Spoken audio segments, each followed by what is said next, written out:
I know there's a bit of hesitancy behind the title, but I just want to talk about this trade between the Houston Rockets and Phoenix Suns. Houston trades Kevin Durant. Houston trades Jalen Green, Dylan Brooks, the 10th overall pick, and 5 second-round picks to Phoenix for Kevin Durant. I think it's easily the best deal the Rockets could have made here. Um, Kevin Durant at this price is almost for free, right? You give Phoenix back a draft pick that you got from them, not all of their draft picks, which is crucial. Jalen Green, I just think at this point in his career, he still has to figure it out. And the Rockets are on the upswing, and he's still in the middle. We've seen stretches where Jalen Green can have 30-point nights, attack off the dribble, pull up shooting, and there's just stretches where he is awful as a basketball player, right? And we've seen this type of guard in the league and things of that nature and how they develop. Sometimes they figure it out on the third, fourth team. Sometimes they go to a situation where there's less pressure and they figure it out, right? I think back to D'Angelo Russell this past season, right? Talking about how he went from a Lakers team that had LeBron, Anthony Davis, to the Nets, and he felt like that was his spot. I think that's alarming for a player to say that. Don't get me wrong, because you ultimately want these guys to play at the highest level.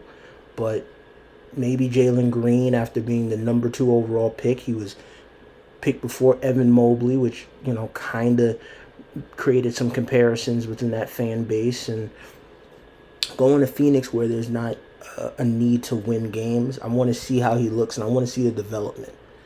Dylan Brooks, quality player. I think he doesn't shoot. He's not an efficient player, but he shoots a ton of threes and he hits them on a high volume. So I'm curious to see what the Suns do there. 10th overall pick for the Rockets is really nothing, right? You have multiple draft picks over the next few years, and 5 second-round picks. That's just the cost of business, right? The Suns get those picks to dilly-dally, maybe find a role player or two that can help them kind of move up the floor a little bit. But Kevin Durant's a huge add here. Houston over the last 2 years under Ime Udoka, a top 10 defense both years, 4th last season.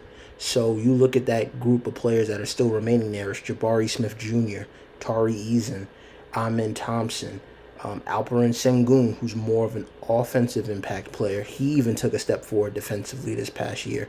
Fred VanVleet, still a good defender. These are good defenders playing really well, and under Udoka, he has found the right keys, the right buttons to push to take them to the next level. And we saw it this year where they finished second in the West and made it to the second round.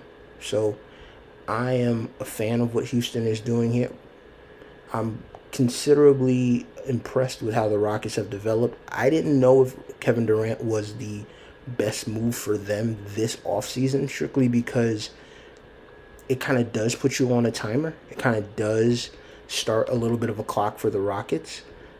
And I don't like the idea of Kevin Durant as the lone top guy on your team. We've seen this era of duos and trios kind of wither away a little bit. It's more about finding the right pieces, the right fit. You look at the Pacers. The Pacers had Tyrese Halliburton and Pascal Siakam, but then you have a litany of role players, right? T.J. McConnell, Aaron Naismith, Andrew Nemhard. You had a strong collection of guys who may not be stars, but can play and do the right thing. You look at the Thunder, obviously it's Shea, Chet, J-Dub, but it's Alex Caruso was a star in his role. Kassan Wallace is a very good defender. Isaiah Hartenstein has blossomed from a player that was once cut by the Clippers to a good, man, I wish the Knicks would have kept him player, to a starter, a really good starter for his ability to defend the rim, defend in space, as well as create. So, it's really starting to become a itemized league in terms of what you need in order to win.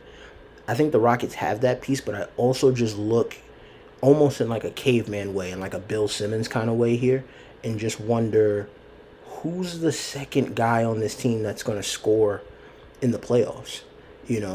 I just struggle with that.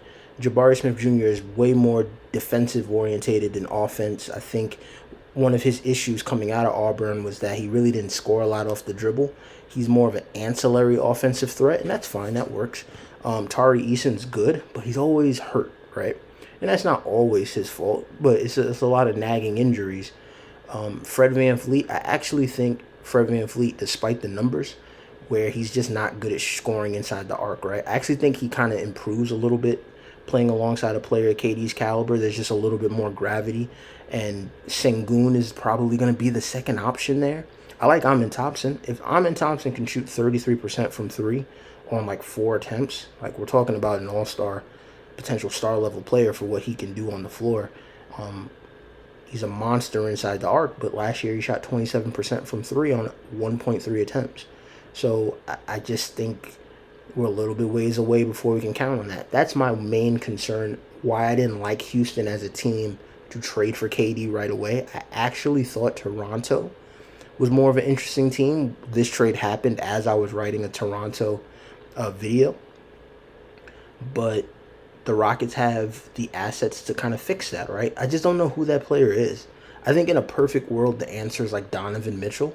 Mitchell is a 6'1" diminutive guard in Cleveland who is like an elite scorer, and he's played really well in the playoffs.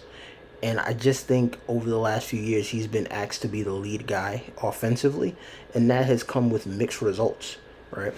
Put him on Houston, theoretically, put him on the Rockets. You have the defense to insulate him, as well as a lead scorer in Kevin Durant who can just make his life easier. All of a sudden, the Donovan Mitchell three ball is like the second, third best weapon in a team's arsenal. His attacking, his drive has a little bit more levity to it because, hey, we gotta keep hands on KD. We gotta make sure, that oop to Sengun is not available. Things of that nature. I just think Donovan Mitchell would be interesting. I've seen a lot of James Harden mentions. I don't think that's gonna happen. It's funny to think about though. But if I'm Houston, and I'm looking at the Western Conference, and I'm looking at what we just did, the question I have is, where's the next opportunity for us to cook? Is it someone we could potentially pull out of a team? LaMelo Ball's probably not the best fit, but if the Hornets want to sell now and try to get some pieces off the roster, and they want to completely remove themselves from the LaMelo Ball experience, I think Houston should call. It's kind of weird putting a YN in Houston. I just think his chemistry, I just question the chemistry there, but that's somebody that's talented enough to kind of change things there, right?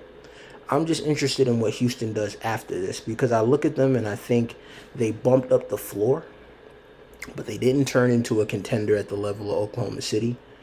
And I still think that the teams below them, right? Minnesota with an Anthony Edwards, Julius Randle, a litany of role players. A team like Golden State that has Jimmy Butler, proven Jimmy Butler, now a little bit more rested, a little bit more locked in now that he has his money. Obviously, they have Stephen Curry in Golden State. You look at teams like Memphis. I think Memphis is kind of underrated now. I think people are sleeping on them. And then you look at Denver, right? Denver has their own set of issues with their bench and the amount of players that they can actually play in playoff games. But it's Nikola Jokic and Jamal Murray becoming a playoff riser every year, right? And it's just like, who is that Jamal Murray for Houston? It's going to be interesting to watch the rest of the free agency period and maybe even the draft unfold here as Houston takes a step forward, but I actually think they kind of stood in the same space. Kevin Durant's going to change that offense. They were 13th in offense last year. They have a good shot at becoming a top 7 offense.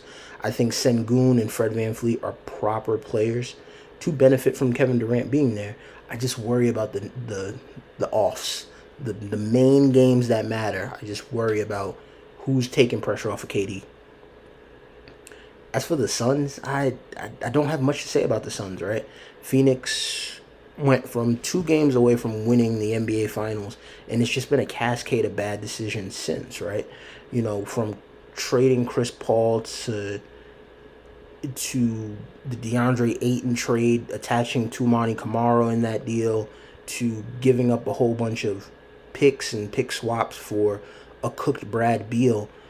I think this trade, it doesn't even tell us what direction the Rockets are going in, right? Like in theory, in a basketball world, like Dylan Brooks makes sense at the three alongside Devin Booker. Jalen Green feels like someone they have to flip.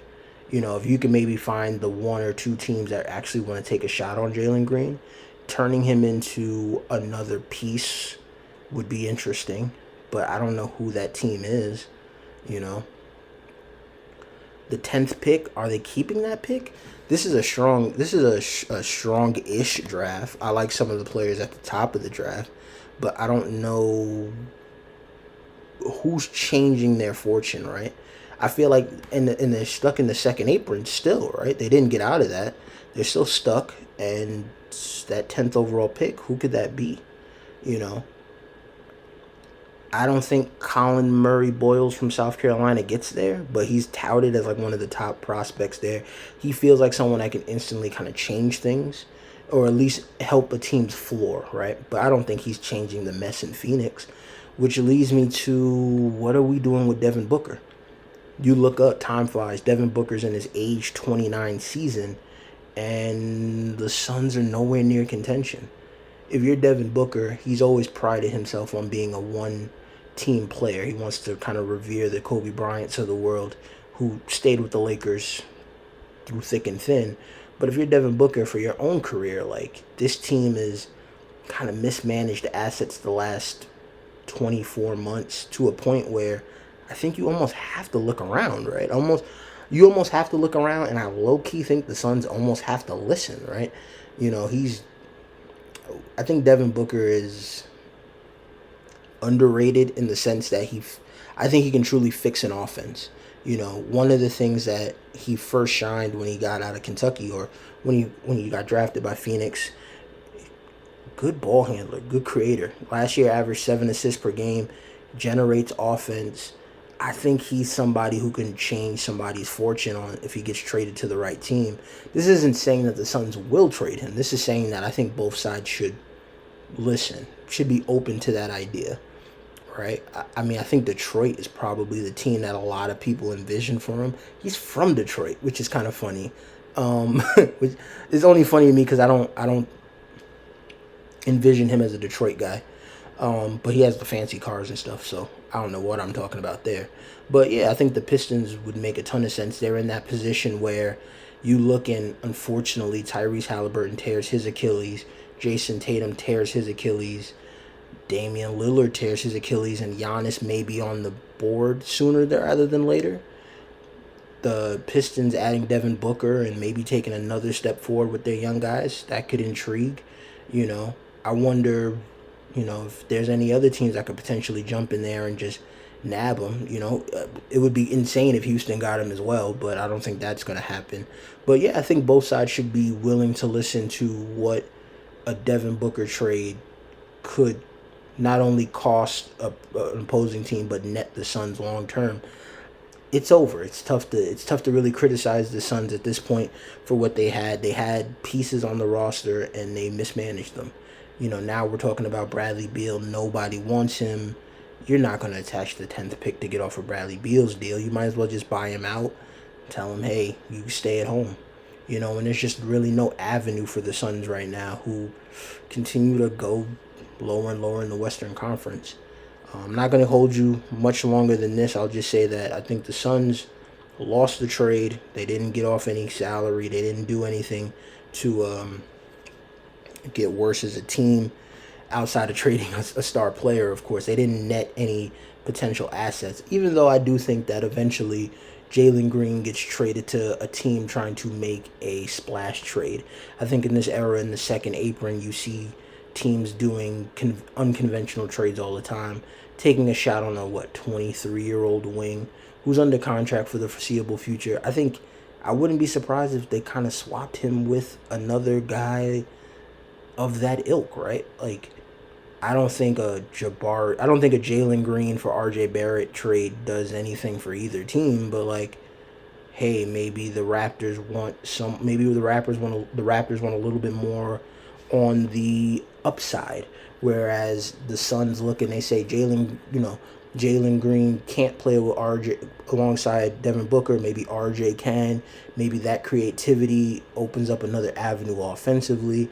Some small lineups with Booker, Barrett, Brooks, stuff like that. I think they're going to be try to be inventive. And that 10th overall pick, I wouldn't be surprised if it's gone.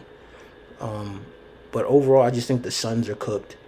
We're going to be wait. Unfortunately, we have to wait until they trade Devin Booker, right? And then we start all over again. But the Rockets, I think the Rockets firmly pushed themselves up into the 2 seed, a 2 seed they already claimed last year. I question how this move impacts them against a team like Oklahoma City. I know those Houston Oklahoma City games are going to be fun to watch next year. But I really think they need another guy, right? If you can slot somebody in between Sengun and Durant for playoff scoring while maintaining the defense that brought you to the party, I'm intrigued. I'm curious to see what the Rockets have in store next. They're also a sneaky team where money is going to play a factor in this. Jabari Smith Jr. is coming up for an extension. The Sengun extension kicks in. You have Amen Thompson already halfway through his rookie contract. Tari Eason's going to get paid. He's going to get paid, or he's going to be the most interesting restricted free agent on the market in quite some time. Fred VanVleet, we're accepting his team option at this point. So I think the Rockets are in a little mini window here where they want to start competing. And I think maybe not compete. They want to actually take another step and be labeled as a potential contender here. And if they're trying to do that, you have to add another piece. That's all I got for today. Thank you for viewing. Thank you for listening.